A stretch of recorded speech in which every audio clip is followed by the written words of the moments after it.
dzinoinhawo dzichiverengwa nasekuru Gudo. Izi ndaba zifundwa ngusekuru ugogo. Kudunhu reCape Town riri kumaodzanyemba kwakadziva kumavirira kweSouth Africa kwaitika mashura apo paSocial media nemumastreets esocial media pari kutendera mavideos evana vechisikana vanoratidza kuti vari kushandiswa kuita mabasa akaipa kumaprivate properties.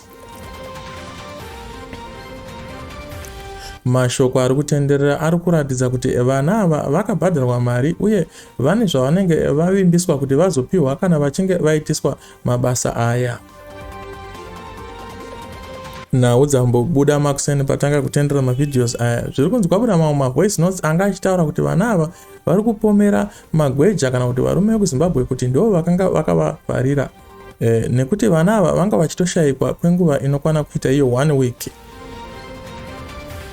Mavideos azobuda ari kuratidza kuti aiwa haasi maZimbabweans uye varume vekuZimbabwe kana kuti magweja varamba mashoko aya vakati havana mari yekutambisa vachiita zvisina maturo.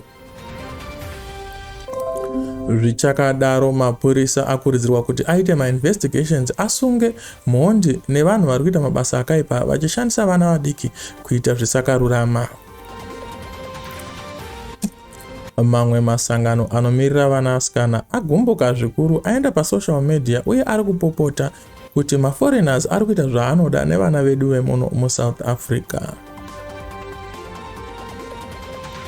Mamwe maZimbabweans kana kuti zvizvarwa zvekuZimbabwe zvadzorera mashoko zvichiti ivo vanasikana vemuSouth Africa nevanhukadzi vemuSouth Africa ngavadzidze kuzvishandira vachiita mabasa emaoko kwete kuda kutsvaga mari negotsi.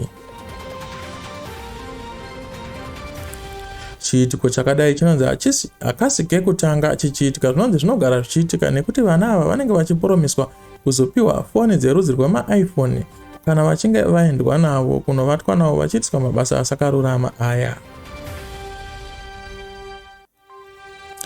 Topinda kunhau dzezvemutambo.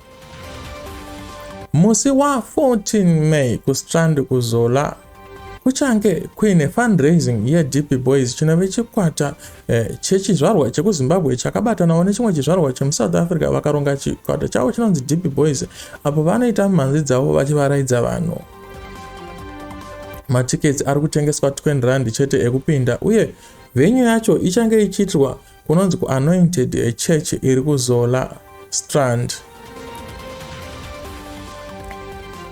Matikets akawanda akatengeswa asi veDP Boys vanoti vari kuda kuramba vachitengesa mamwe matikets kuita kuti show yavo inyatsoita power vakwanisewo kurezawo mari dzavari kuda kuti vavandudze basa ravo nezvipo zvavo zvekuimba. Ndinodzokorodza zvakare musi wa14 May ndo pachange pachiitika izvi pachanga pachiitika show iyi kuStrand kuZola paAnointed Church.